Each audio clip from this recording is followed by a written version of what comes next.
it is telling that the week after welcoming far-right American conservative Tucker Carlson to her province to sit with him on stage, Danielle Smith has now moved forward with the most anti-LGBT policies of anywhere in the country. Canadians need to know that the federal government and all Canadians will be there to protect youth. The Prime Minister responding to sweeping policy changes that have been proposed by Alberta's Premier Danielle Smith that, if passed, would see Alberta adopt the most restrictive policies surrounding gender, health care, education in Canada.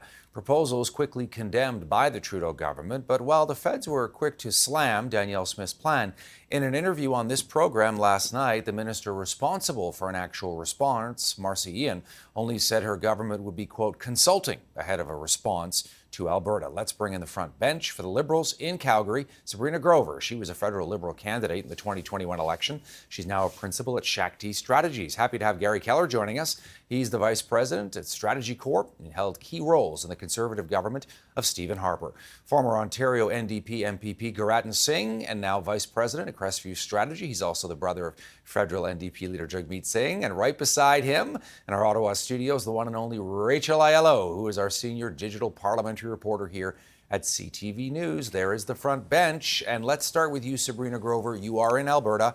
It comes after pronoun policies in New Brunswick, Saskatchewan, also condemned by the Trudeau government. Question for you. How long can they get away with condemnation before people will expect concrete action on this?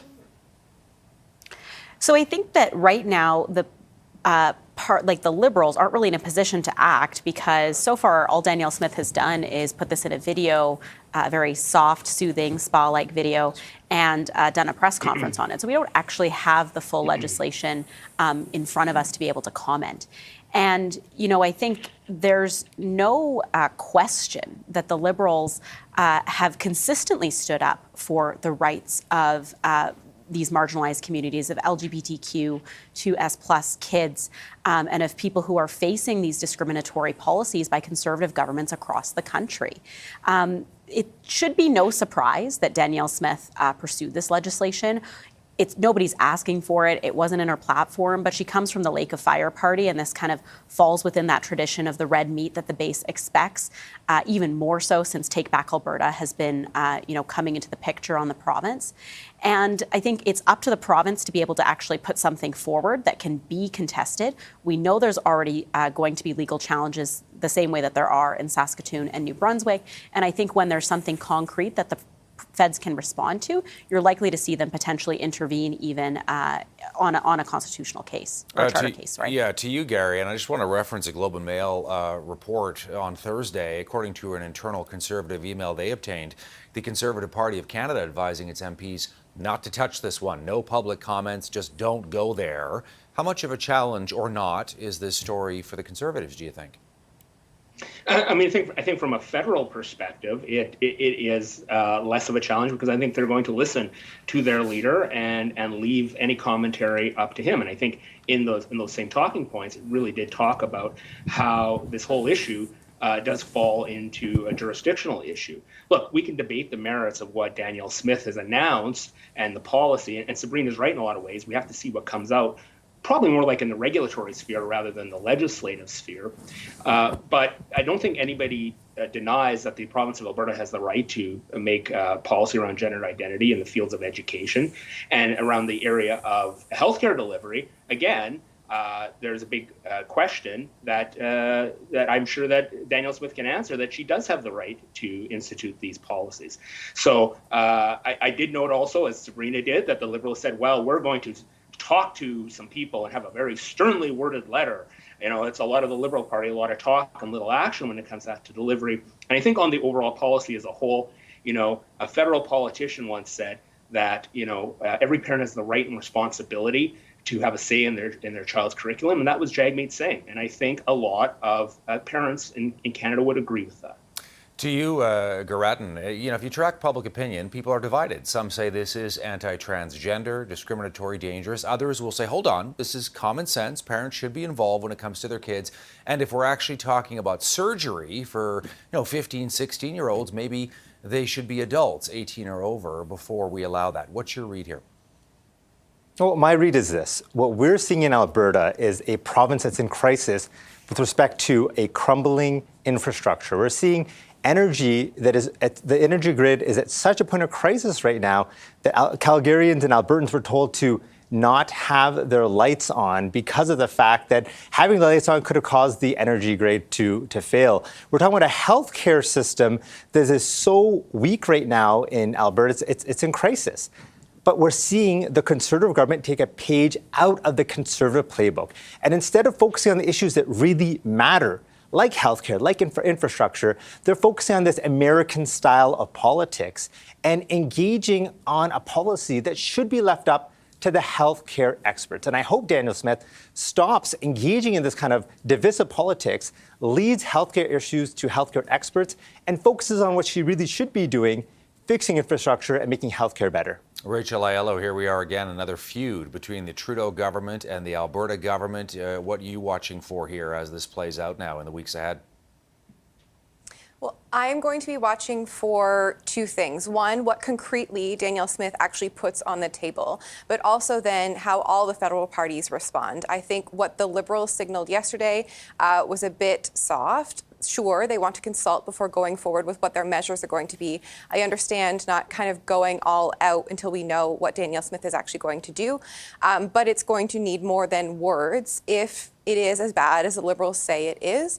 I also think, though, this is a really interesting opportunity. Well, I will be curious to see how Pierre Poilievre handles it. You know, it was just months ago, September, that his party voted on a couple of policies focused on restricting access to gender-affirming care. And at the time, he said he was waiting to read into the policies, see what the delegates voted for before commenting. Well, it's been months.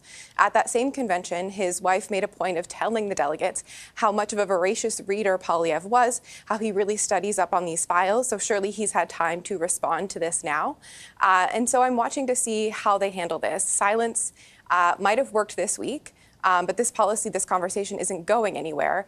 So say nothing, put your head down, don't do a press conference is only going to last so long. To you, Garry Keller, Randy Boissonneau, who is a Trudeau government minister from Edmonton, member of the LGBTQ community, saying this is an attack on that community. An attack on one is an attack on all. If you're Danielle Smith, why do this, Garry?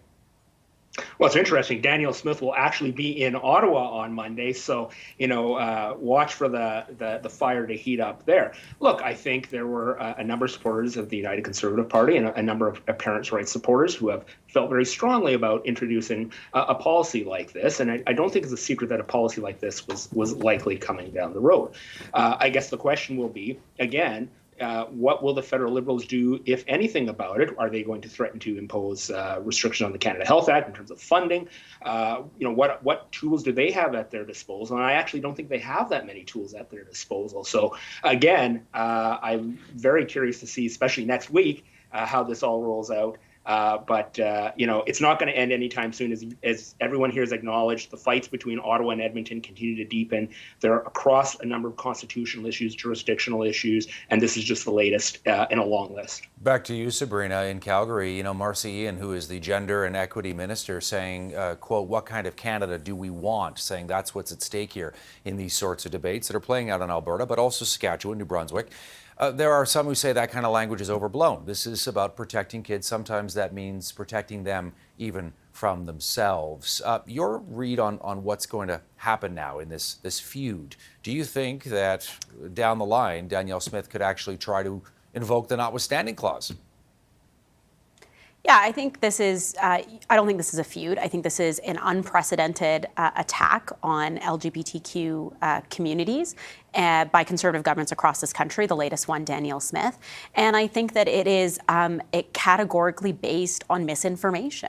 First of all, we have to separate out, there's two parts to what Danielle Smith spoke about, right? There's the consent piece with pronouns and the involvement of the education system. And then there is the part that went even further than Saskatchewan, New Brunswick, that's essentially draconian in terms of the medical interventions that she's going to restrict young people have access to. And for a government that proposed that they didn't want anything to do with vaccine mandates and that their body, their choice, this is certainly going one step beyond that. So I think that Marcy Ian is correct in saying, what kind of Canada do we want? I think that you are going to see the federal government come out on this. They have used federal health transfers as a dangling carrot in the past in ways to ask provinces to provide medical services, including on the right for a woman to choose. And so I think that that's likely to be the case. But again, it would be hard for them to come out with concrete steps without legislation or regulation or policies, even in front of the Alberta Chamber. And so we're going to have to wait, I think, until the fall to see what they are able to do. Yeah, it is interesting that on Monday, Danielle Smith will be in Ottawa, as we're pointing out. She will be opening up a so-called Alberta office in the capital. Last word on this to you, Gurratan. Does it end up in the courts? Well, we've seen that in Saskatchewan, this kind of policy was found to be unconstitutional, and it was the notwithstanding clause that was invoked that allowed this kind of legislation to go forward. It's not really up for debate. People have a constitutional right to be able to express themselves in this fashion, and it's only by invoking this notwithstanding clause, something that's supposed to be a nuclear bomb, as it's been described with respect to when it should be engaged by a province, do these policies that really just further marginalize communities and further put them at risk are actually allowed to enter into the provincial sphere. So I do think it will be challenged, rightly so, as unconstitutional. And we'll see then if Alberta chooses to uphold the Constitution or revoke people's fundamental rights.